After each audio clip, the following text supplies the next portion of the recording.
Nós chegamos agora ao momento da pregação da Palavra de Deus. Para isso, abram as suas Bíblias em Malaquias.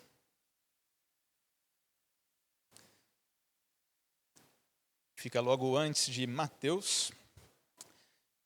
Malaquias, capítulo 1.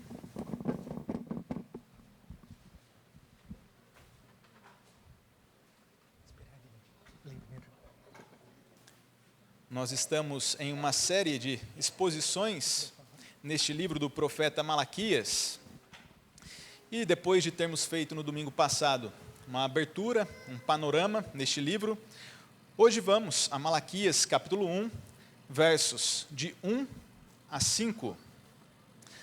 Acompanhe com fé a leitura da palavra de Deus. Está escrito: sentença pronunciada pelo Senhor contra Israel, por intermédio de Malaquias. Eu vos tenho amado, diz o Senhor, mas vós dizeis: em que nos tens amado? Não foi Esaú irmão de Jacó, disse o Senhor. Todavia, amei a Jacó, porém aborreci a Esaú. E fiz dos seus montes uma assolação, e dei a sua herança aos chacais do deserto. Se Edom diz: fomos destruídos, porém tornaremos a edificar as ruínas. Então, diz o Senhor dos exércitos: eles edificarão, mas eu destruirei. E Edom será chamado terra de perversidade, e povo contra quem o Senhor está irado para sempre. Os vossos olhos o verão, e vós direis: grande é o Senhor também, fora dos limites de Israel. Até aqui a leitura da palavra de Deus. Oremos. Senhor Deus, confessamos que somente o Senhor é Deus e não há outro. Não há quem se compare ao Senhor em sua grandeza, poder, beleza e santidade. Nós bendizemos o seu nome, ó nosso Deus poderoso, porque os seus feitos são notórios e o Senhor executa maravilhas entre as nações. Pedimos, ó Deus, nesta noite, que o Senhor abra o nosso pequeno entendimento e o nosso coração para acolhermos com fé a palavra que agora lemos. Que o Senhor possa exaltar o seu grande nome diante de nós, que nós possamos lembrar dos atos poderosos do Senhor na história da redenção, em cuidar do seu povo, amando-o, e que isso traga a nós reverência, temor, mas também uma sólida confiança no seu amor e na sua perseverança. Em Cristo Jesus que nós oramos. Amém. Os irmãos podem se assentar.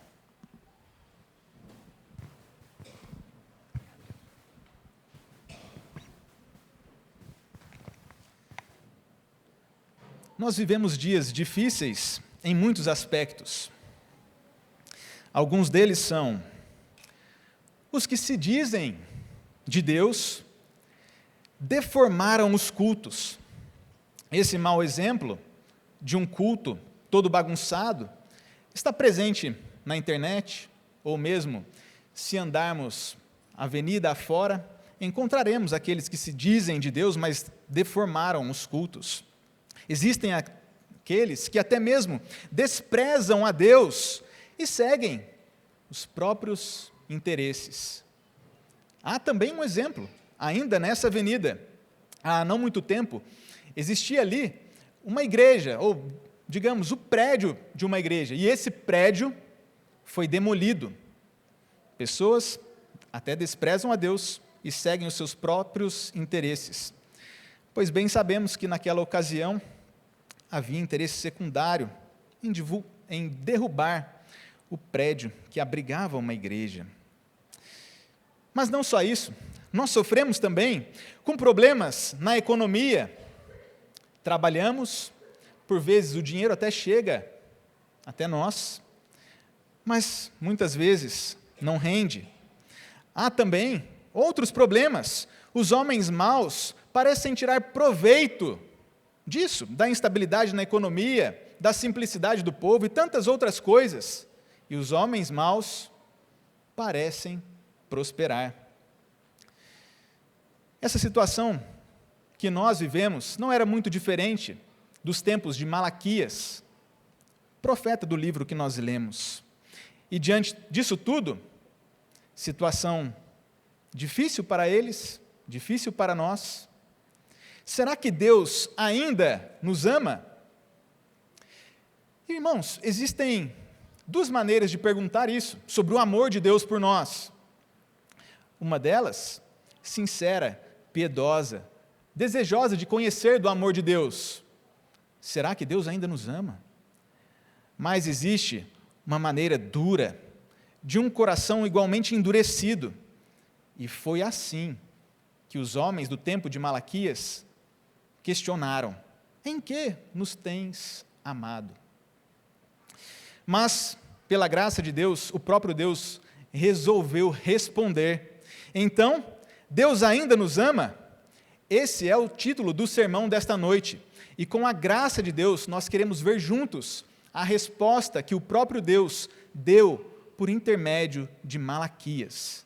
Deus ainda nos ama? Nós pretendemos caminhar juntos por alguns assuntos sobre a palavra de Deus, sua proclamação, o protesto do povo, e ainda algumas provas dadas por Deus a respeito do seu amor pelo seu povo. Num primeiro momento, nós vamos ver a respeito da palavra. O nosso texto, ele começa dizendo, sentença pronunciada, ou seja, é a palavra de Deus ali. Depois nós vemos uma proclamação, eu vos tenho amado, diz o Senhor.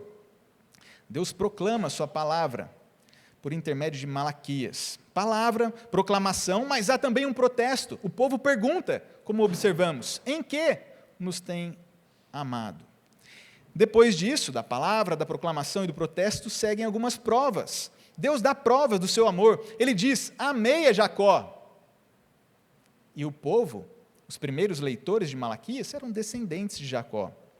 Mas há também uma prova por contraste, porque ele vai dizer, mas aborreci a Esaú. Com isso, Deus pretende provar que ama os descendentes de Jacó, a punição de Esaú. E por fim, nós veremos que a prova do amor de Deus será claramente reconhecida. Vamos juntos, então, seguindo o desenvolvimento natural deste texto, olhar para cada um desses tópicos com a graça de Deus, dentro deste grande assunto, Deus ainda nos ama. E o primeiro ponto é sobre a palavra dele.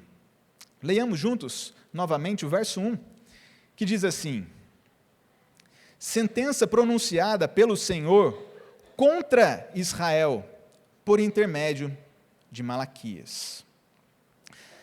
Aqui nós temos uma sentença, um juízo solene, mas num contexto de eleição também, daquele Deus que ama Jacó, uma sentença, um juízo solene, uma sentença pronunciada, ou seja, discursada, falada, é a palavra de Deus sendo dada. Nós lemos aqui que é a sentença pronunciada pelo Senhor, não é isso? Ou seja, Deus é o autor dessas palavras, o autor último é o próprio Senhor, mas é uma sentença, um juízo solene contra Israel. De um lado, esse texto traz condenação, mas de outro, traz disciplina, repreensão amorosa e esperança.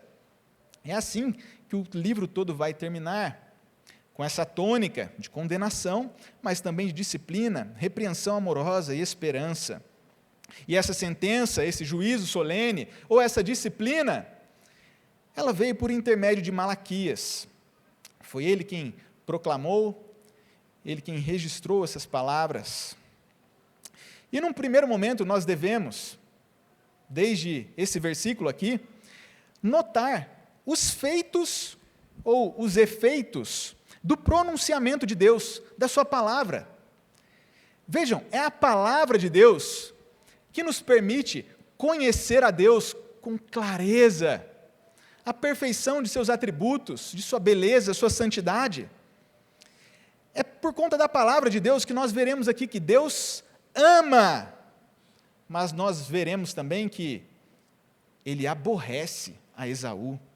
Veremos a justa ira de Deus. É pela palavra.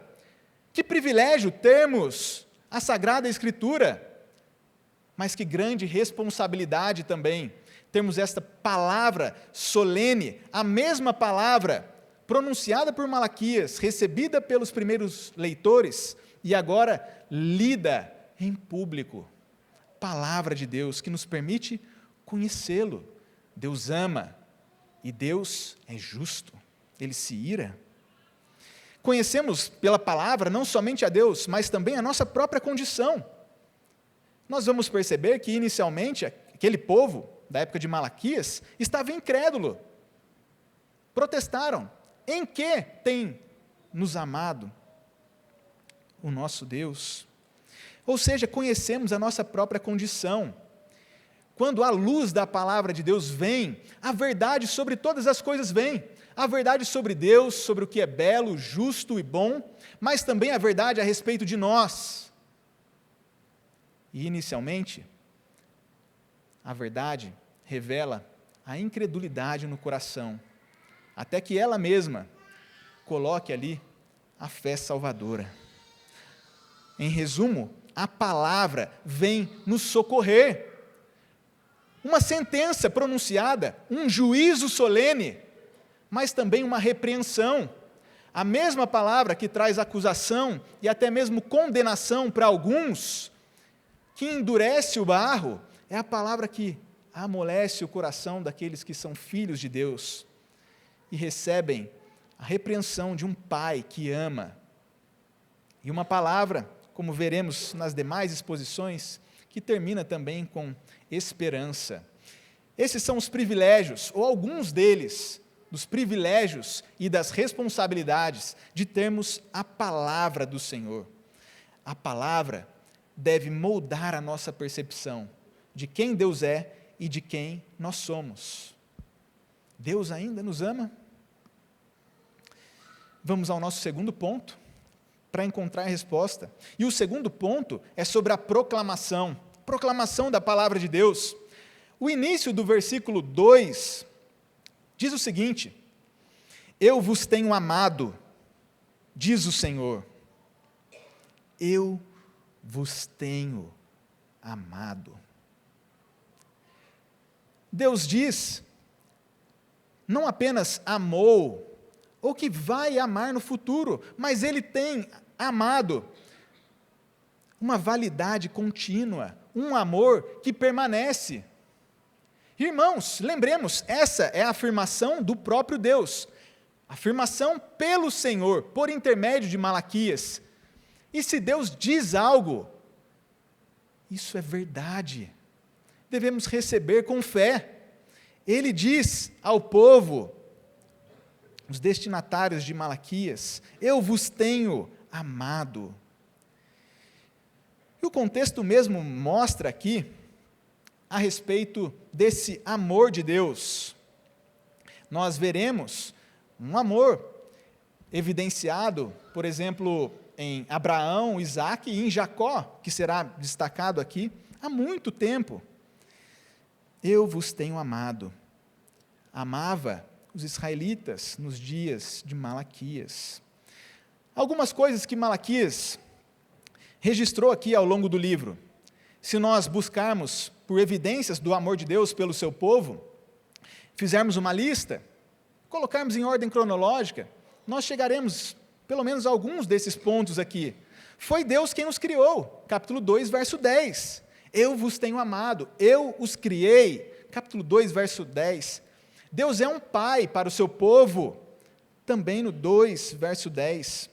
Foi Deus quem deu a lei de Moisés, estatutos e juízos. 4, verso 4. Como é bom conhecer a vontade de Deus, os seus estatutos e seu juízo. É também uma responsabilidade, porque sempre estamos aquém da lei de Deus, mas é amor. A lei de Moisés. Eu vos tenho amado.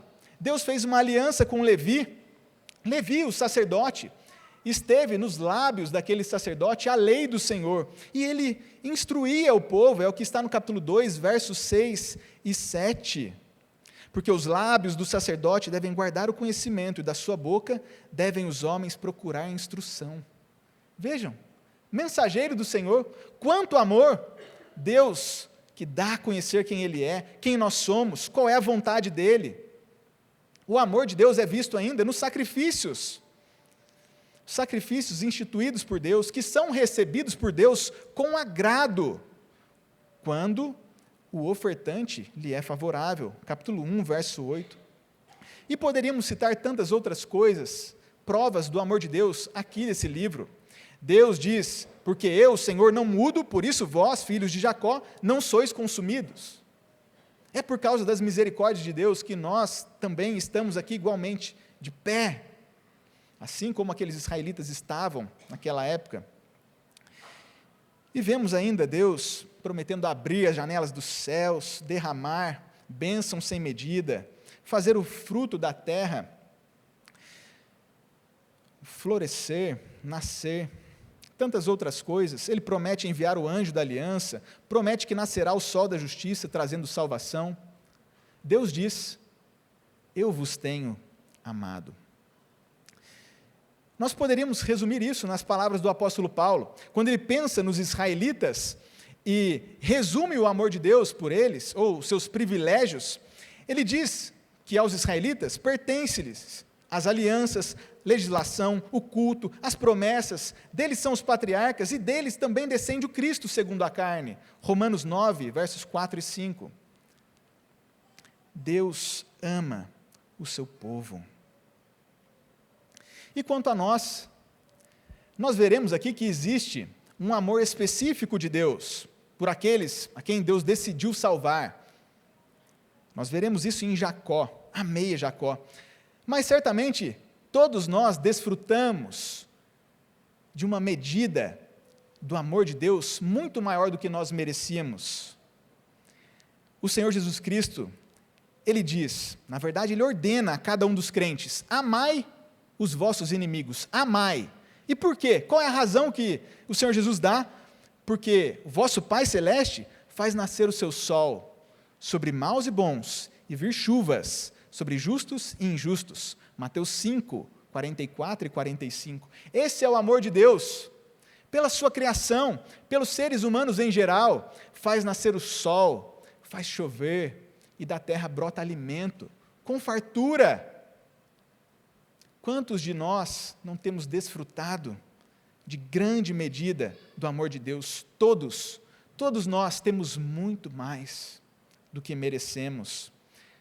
Nesse sentido, Deus nos ama. Paulo, quando está discursando, e Lucas registra isso, ele anuncia o evangelho para um povo, sabendo que devem converter-se dos ídolos mortos. Por quê? Porque Deus fez o céu, a terra, o mar e tudo que neles há. E Deus nem mesmo se deixou ficar sem testemunho de si, fazendo bem, dando-vos do céu chuvas, estações frutíferas. Ou seja, a mesma linguagem. Todos nós aqui desfrutamos do amor de Deus por sua criação. Temos muito mais do que merecemos. O Senhor é bom para todos, e as suas ternas misericórdias permeiam todas as suas obras. Salmo 145, verso 9. Diante disso, aqui existe uma responsabilidade para mim e para você, para cada um de nós. Nós não podemos desprezar a bondade de Deus. Será que eu e você estamos desprezando a riqueza de sua bondade, tolerância, longanimidade?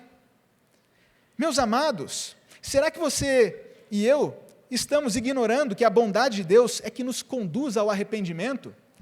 Deus é paciente e longânimo porque Ele quer que todos se arrependam e cheguem ao conhecimento da verdade.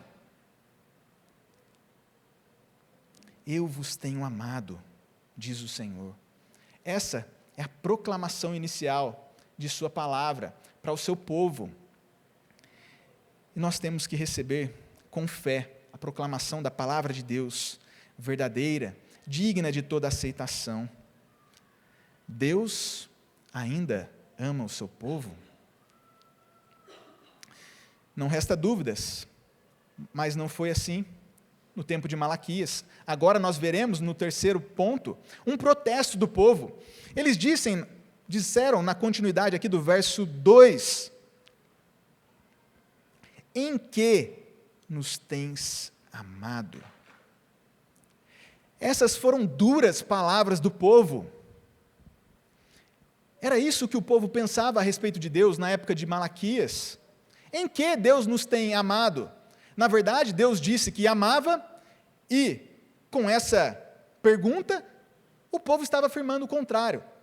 O Senhor, Deus, não nos ama. É uma pergunta incrédula, não sincera, genuína, piedosa, desejosa de conhecer do amor de Deus, mas incrédula. Isso já ficou claro na exposição que foi feita no domingo passado, porque somadas essas palavras com tantas outras aqui, palavras duras em relação a Deus, fica-nos claro que essa é uma pergunta incrédula.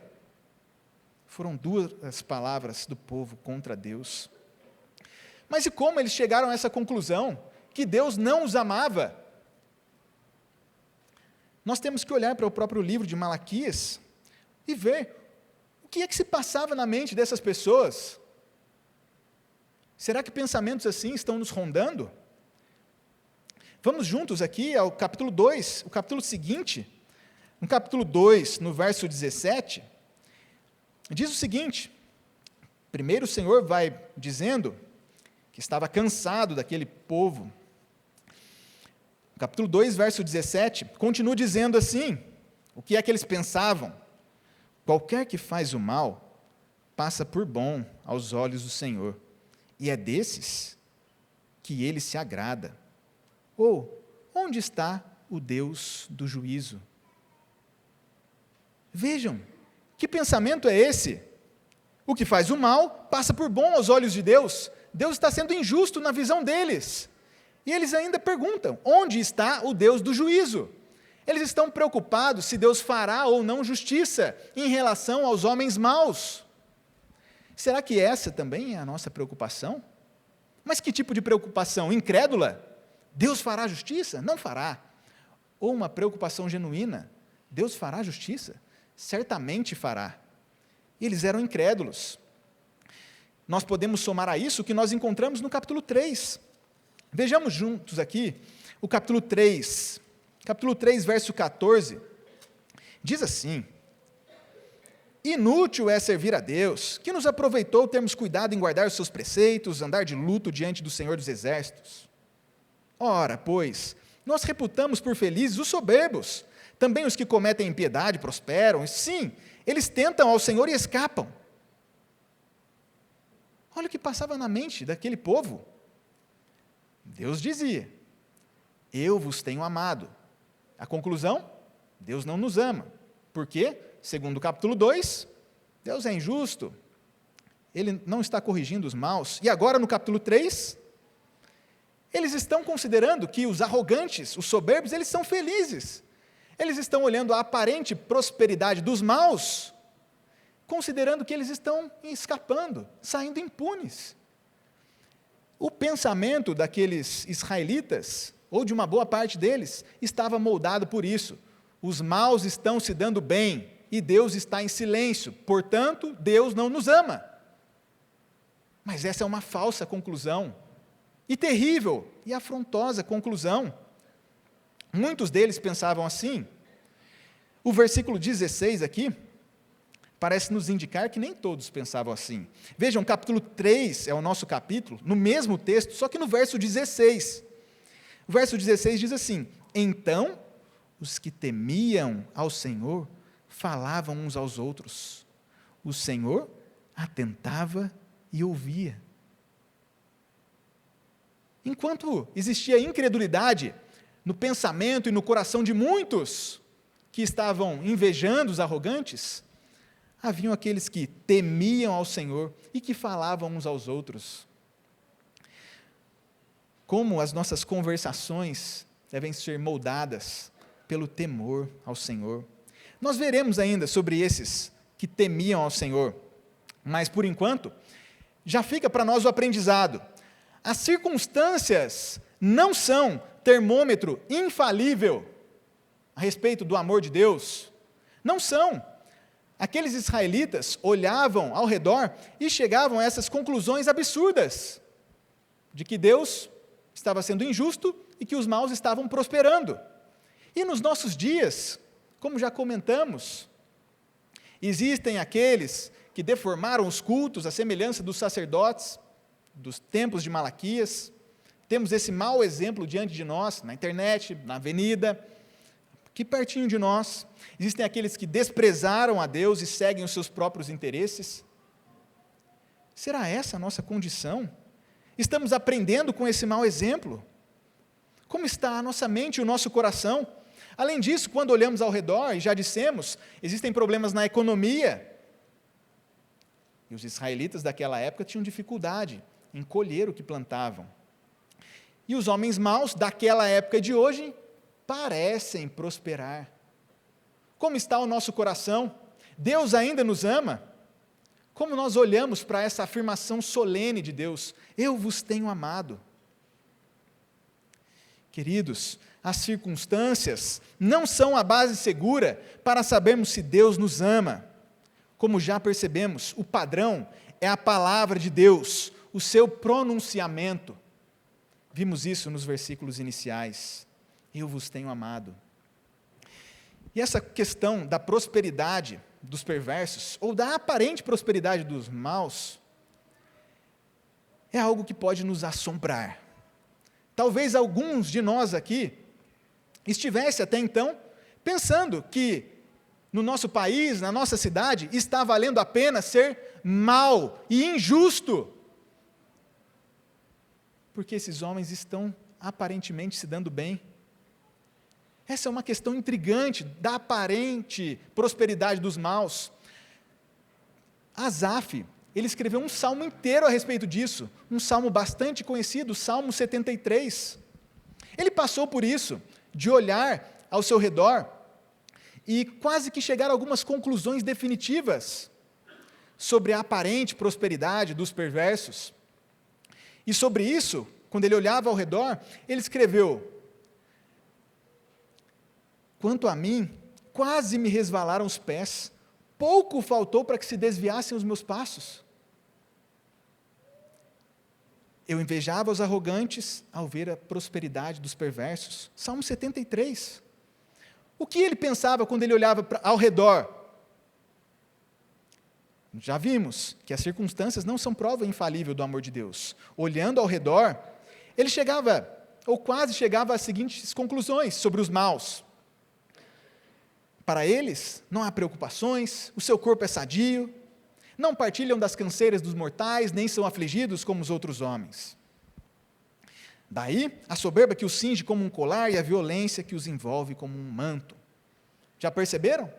Quanto mais os maus parecem enriquecer, mais soberbos ficam, e violentos, e eles se alegram na sua aparente prosperidade. O salmista lá, ele vai dizer no versículo 12, eis que são estes os ímpios, e sempre tranquilos, aumentam as suas riquezas.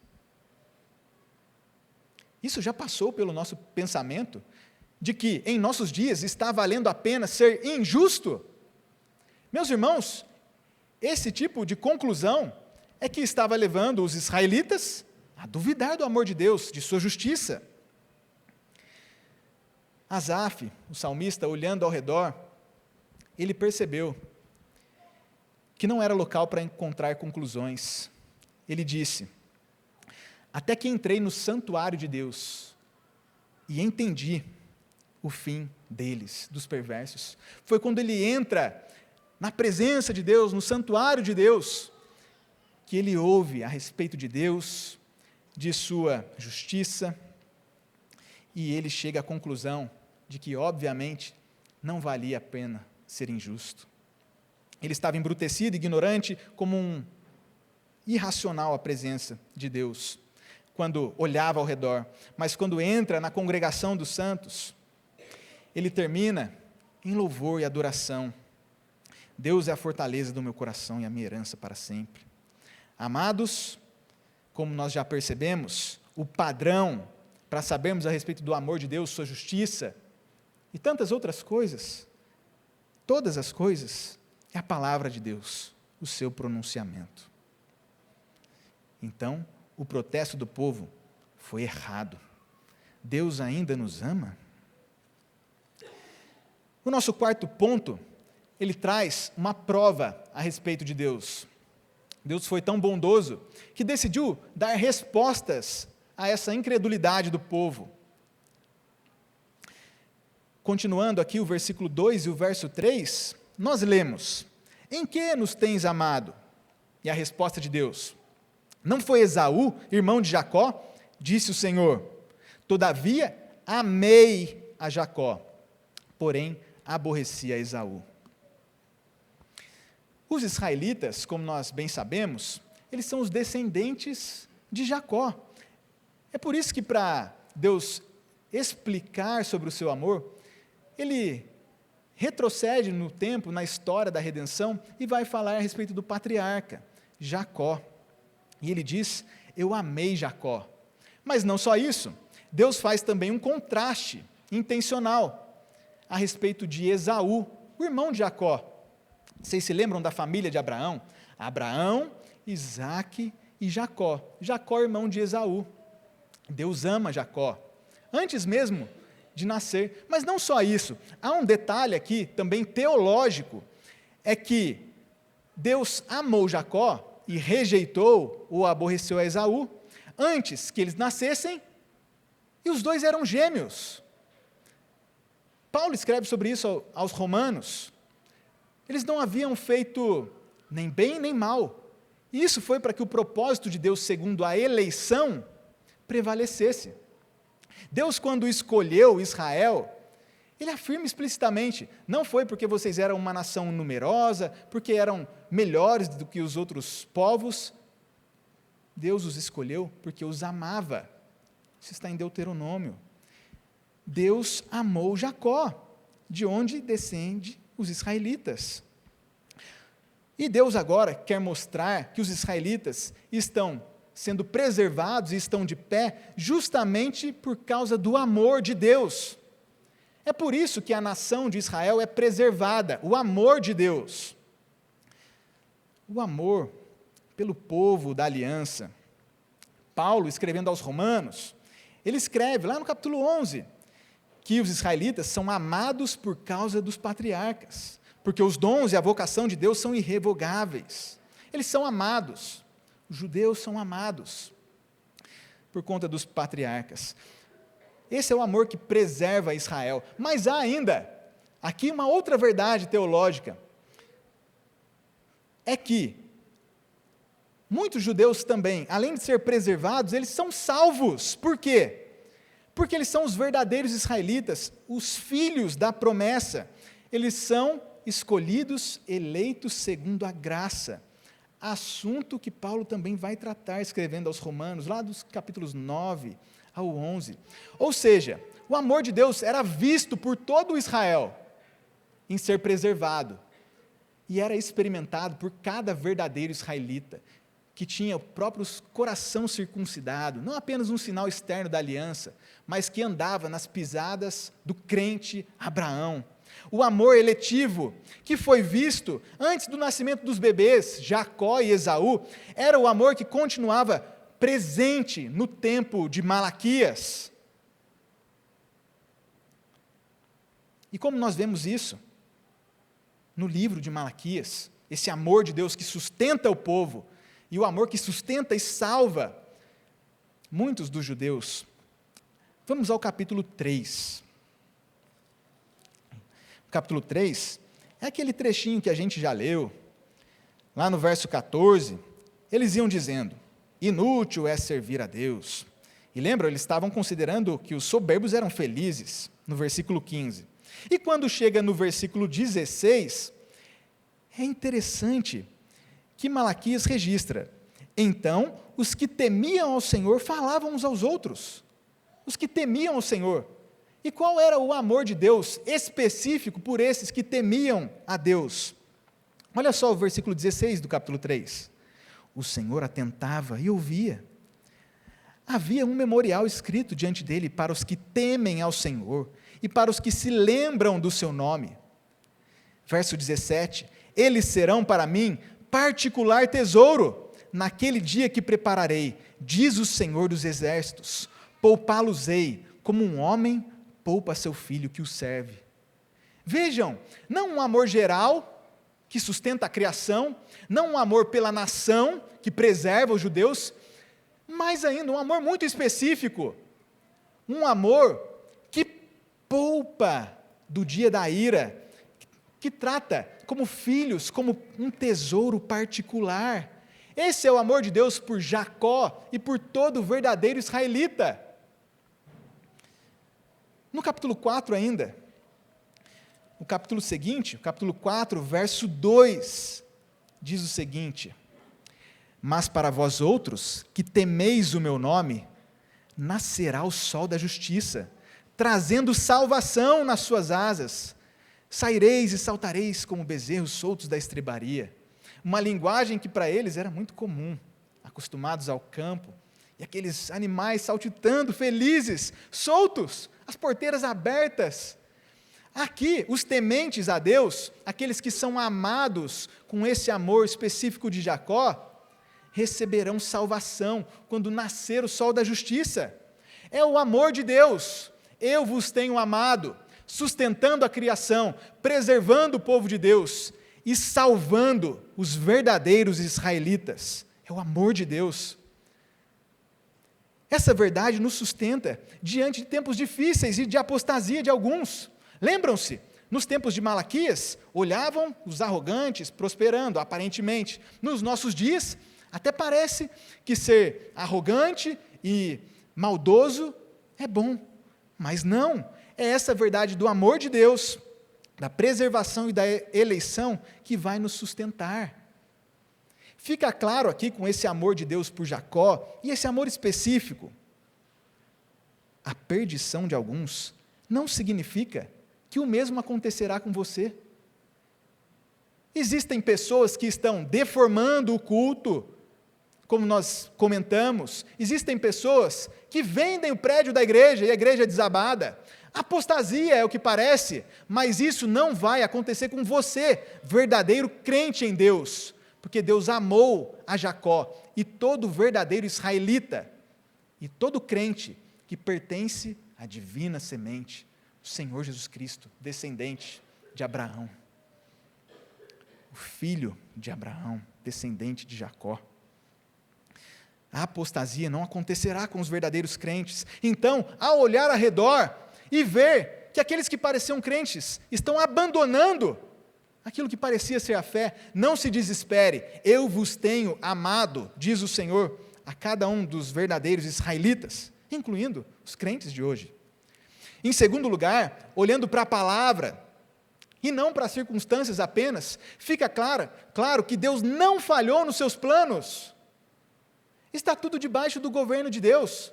Desde Jacó e muito antes, Deus resolveu preservar um povo e salvar, amando especificamente aqueles que lhe pertencem. Deus não falhou. Então, se aqueles que pareciam crentes estão apostatando, ou se os maus parecem prosperar nos nossos dias, Deus não falhou. Deus não é injusto. Ele executará justiça plena. Meus amados irmãos, ouvindo a respeito desse amor de Deus e de sua profundidade, essa verdade que condena a incredulidade dos israelitas, nós também somos repreendidos, porque Deus disciplina e repreende a quantos ama.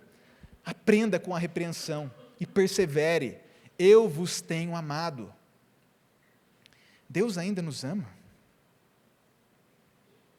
Nós já vimos a prova do seu amor eletivo, uma prova positiva. Ele diz: eu amo, eu amei Jacó.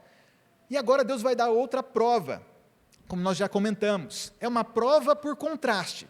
Ele vai dizer que aborreceu a Esaú. E agora a gente vai se dedicar mais um pouquinho nisso. Deus prova o seu amor por aqueles que pertencem a Ele, ao aborrecer a Esaú e os seus descendentes. Vejam, continuando o verso 3 e o verso 4, está escrito: aborreci a Esaú, e fiz dos seus montes uma assolação, e dei a sua herança aos chacais do deserto. Se Edom diz: fomos destruídos, porém tornaremos a edificar as ruínas, então, diz o Senhor dos Exércitos, eles edificarão, mas eu destruirei, e Edom será chamado terra de perversidade, e povo contra quem o Senhor está irado para sempre. Enquanto Israel estava de pé, o templo reerguido, como nós já vimos na introdução de domingo passado, os descendentes de Esaú estão condenados, de modo geral, à destruição.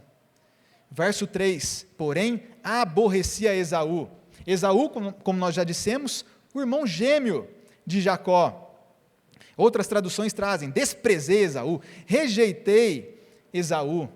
Isso aconteceu quando o Senhor, antes que os gêmeos nascessem, disse a Rebeca, a mãe dos meninos: o mais velho servirá ao mais moço. Gênesis 25, 23.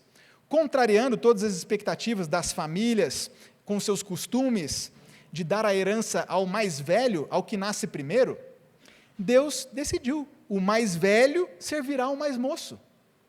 A herança seria de Jacó, a primogenitura de Jacó, e não de Esaú. Essa é prova do amor de Deus, prova por contraste. Os gêmeos nem tinham nascido ainda, como nós dissemos.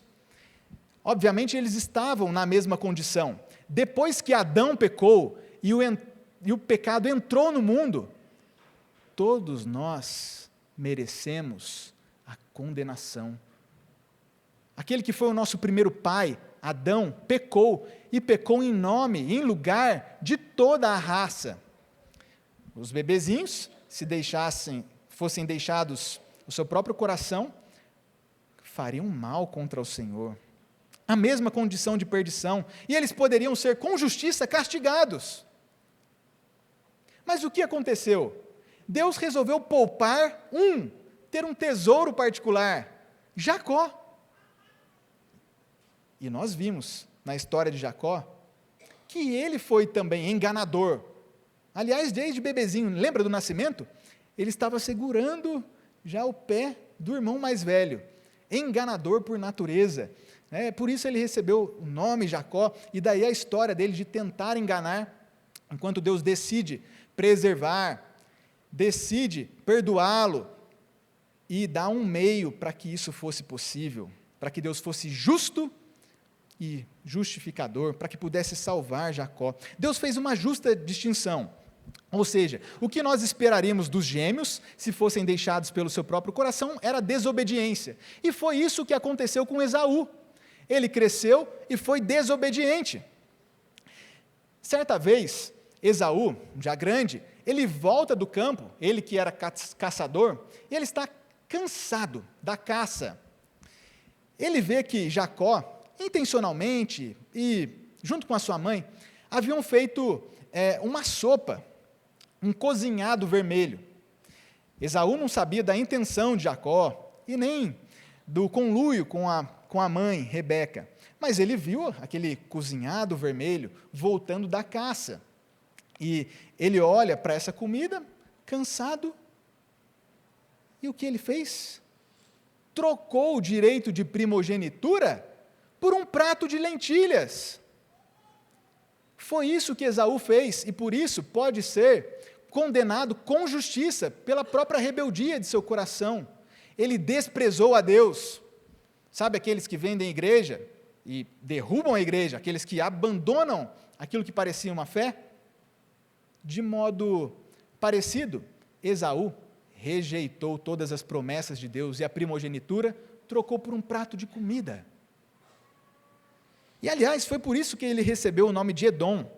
Na mesma história, que está em Gênesis 25, versos 29 em diante, diz ali que ele pede um pouco desse cozinhado vermelho, dessa sopa avermelhada, e daí chamar-se Edom, porque Edom, quando traduzido, é vermelho, avermelhado. Os gêmeos, eles eram ruivos, Mas não apenas isso, né, foi o motivo para que Esaú fosse chamado de Edom, não apenas por ser ruivo, mas aqui por trocar a primogenitura por um prato de lentilhas, uma comida lá do Oriente. Então, esse cozinhado vermelho, Edom. E como isso se aplica à nossa história? Deus está provando o seu amor. Primeiro, Jacó e seus descendentes. Eu amei Jacó. E está sustentando seus descendentes.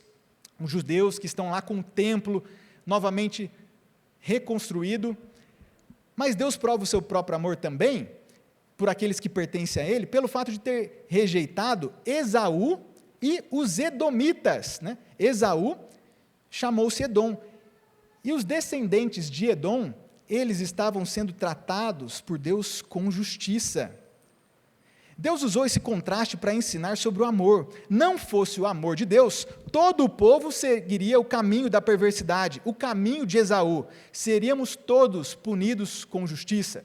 Jacó, os israelitas, Esaú, os edomitas, você e eu. Seríamos todos punidos com justiça. Esse era o nosso destino. Vejam como Deus prova o seu amor ao mostrar qual seria o nosso destino final. A justa condenação, assim como os edomitas. Então Deus segue dizendo sobre Esaú: fiz dos seus montes uma assolação, dei sua herança aos chacais do deserto. Isso é a justa ira. E se essa linguagem assombra você, Deus rejeitando Esaú com justiça, nós veremos ainda muito mais da severidade, da justiça de Deus, de sua santidade. Ele vai dizer mais adiante, capítulo 2, verso 2, amaldiçoarei as vossas bênçãos, reprovarei a vossa descendência, 2, verso 3, em 2, verso 9, vos fiz desprezíveis, em 2, verso 12, Deus promete eliminar o que cometer abominação, enfim, Deus é justo, um Deus que sente indignação todos os dias. E o que nós vemos a respeito de Esaú, que foi deixado pelo seu próprio coração, é que os seus descendentes foram igualmente deixados à condenação. Verso 4, se Edom diz, fomos destruídos, porém tornaremos a edificar as ruínas, então diz o Senhor dos Exércitos, eles edificarão, mas eu destruirei. Vejam o verso 4, aqueles edomitas, descendentes de Esaú, eram soberbos.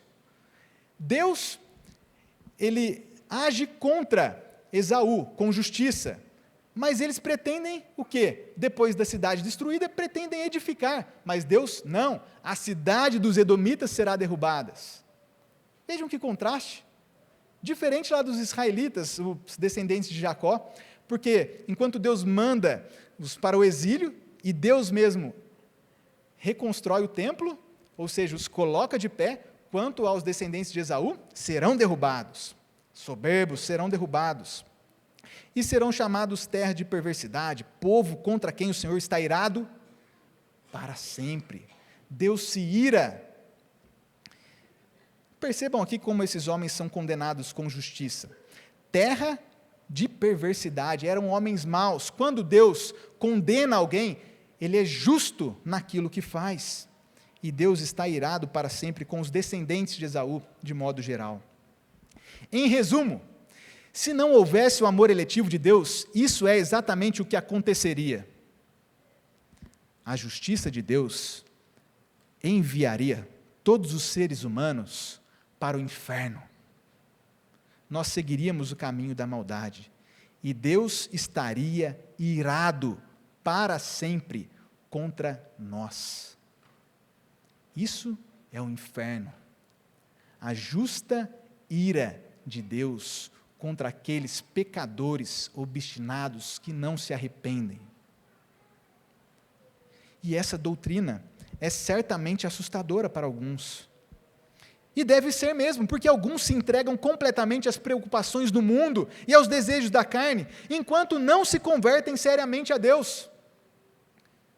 O contexto de Malaquias nos mostra que as pessoas iam ao templo, não é que simplesmente ficavam fazendo suas maldades em casa, o que já seria terrível, mas eles faziam maldades dentro do templo. Tinha um animal apropriado para o sacrifício, mas levava um animal coxo, manco, como já comentamos. Ou seja, eram homens maus. Certamente, esses homens existem ainda hoje. Que não sejamos um desses que trata com desdém as coisas de Deus, que inveja os arrogantes e que decide seguir o exemplo de suas maldades. Nós devemos nos arrepender, porque no mesmo texto que nós lemos que Deus ama, nós vimos que Ele está irado para sempre contra aqueles que não se arrependem, à semelhança de Esaú e seus descendentes. Em outras palavras, se não fosse o amor de Deus, estaríamos para sempre punidos por sua justiça. Deus ainda nos ama? A prova do amor de Deus vai ser reconhecida. O verso 5, o último, diz o seguinte a respeito do amor de Deus: os vossos olhos o verão, e vós direis, grande é o Senhor também fora dos limites de Israel. Deus está provando o seu amor por aqueles que lhe pertencem. Provou falando positivamente de Jacó, e agora está mostrando a sua justa ira. Todos os seres humanos, depois de Adão, à exceção de Cristo, deveriam ser tratados com essa condenação. E os nossos olhos verão a ira de Deus sendo derramada. Mais uma vez, Deus usa esse contraste para ensinar sobre a sua grandeza e o seu amor. E nós vamos voltar então para o nosso capítulo 3. No capítulo 3, lembram-se que Deus falou sobre aqueles tementes, tesouro particular, poupados como filhos? Vejam, no capítulo 3, verso 17, diz assim: eles serão para mim particular tesouro, naquele dia que prepararei. Verso 18 diz: então vereis outra vez a diferença entre o justo e o perverso, entre o que serve a Deus e o que não o serve. Percebam, haverá um dia em que Deus executará plenamente a sua justiça. Isso visto nos descendentes de Esaú, mas isto visto também no último dia, naquele dia que prepararei. É o que nós lemos aqui. Haverá aqueles a quem Deus amou, reservou como um tesouro particular, mas nós também veremos a diferença entre o justo e o injusto, que serve a Deus e o que não serve. Quando a gente vê os arrogantes aparentemente se dando bem, virá o dia em que a justiça será executada plenamente contra esses homens. Malaquias 4:1, o livro vai encerrando dizendo o seguinte, 4:1, pois eis que vem o dia e arde como fornalha, todos os soberbos, todos que cometem perversidade, eles serão colocados debaixo de fogo, é o que nós vemos. Os soberbos, os perversos, a semelhança de Esaú e Edom, serão condenados. Capítulo 4, verso 5, eis que eu vos enviarei o profeta Elias, antes que venha o grande e terrível dia do Senhor. Noutras palavras, a justiça e o amor de Deus ficarão evidentes. Haverá um dia em que todo olho perceberá a grandeza de Deus, o seu amor e a sua justiça. Portanto, nós devemos dobrar os nossos joelhos hoje em adoração, para não termos de dobrá-los amanhã em terror. O que nós vimos aqui? Deus ainda nos ama. Nós vimos a palavra de Deus, que deve moldar a nossa percepção, e não o que vemos ao redor. A proclamação de Deus, Deus disse, eu vos tenho amado. Nós vimos o protesto do povo, um protesto errado, mas que pela graça de Deus, Ele deu prova de seu amor, o seu amor geral, o amor pela nação, mas o amor eletivo, que salva. Nós vimos também que o amor de Deus é reconhecido na punição dos perversos e maus, que não se arrependem, e que essa prova do amor de Deus ficará evidente no último dia, quando aqueles que pertencem a Deus serão poupados, e os descrentes serão justamente condenados. Então, Deus ainda nos ama? Sim, Deus ama a todos os que são dele pela eleição da graça, ou seja, todos os que estão em Cristo, a semente prometida aos patriarcas. E se o amor de Deus já devia ser reconhecido e correspondido por Abraão, Isaque e Jacó, seus descendentes, o que dizer de nós que estamos do lado de cá da cruz? Deus nos ama, ama a todos que pertencem. Vamos abrir em Romanos capítulo 5.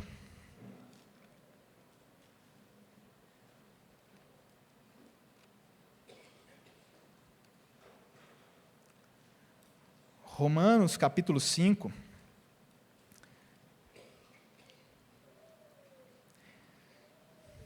Nós que estamos do lado de cá da cruz, ou seja, o descendente de Abraão prometido, ele já veio.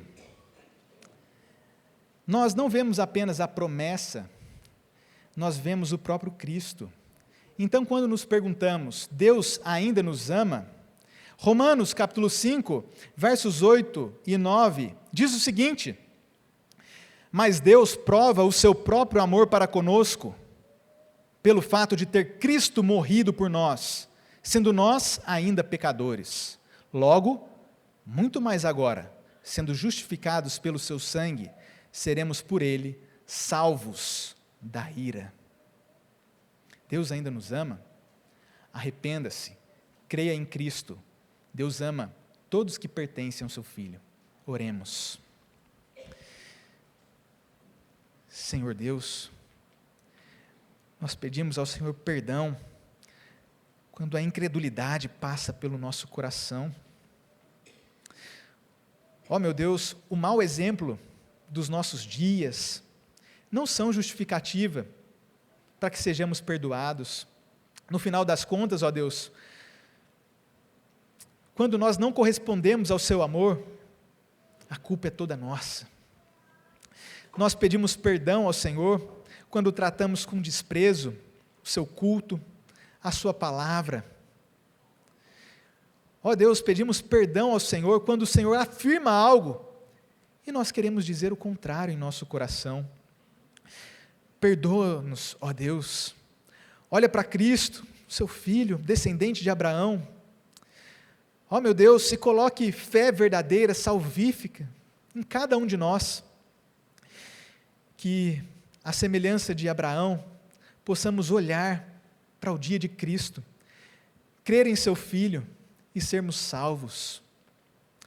Ó Deus, que jamais venhamos a duvidar do amor do Senhor. Se os nossos pecados são grandes, ó Deus, muito mais o é a justiça e a santidade de seu Filho, que se entregou por todos aqueles que creem nele. Pedimos perdão ao Senhor pelos nossos pecados, confessamos que cremos em Cristo, ó Deus, e confiamos que o Senhor prova o seu próprio amor para conosco pelo fato de ter Cristo morrido por nós, sendo nós ainda pecadores. E é em Cristo Jesus que nós damos graças por essa palavra. Amém.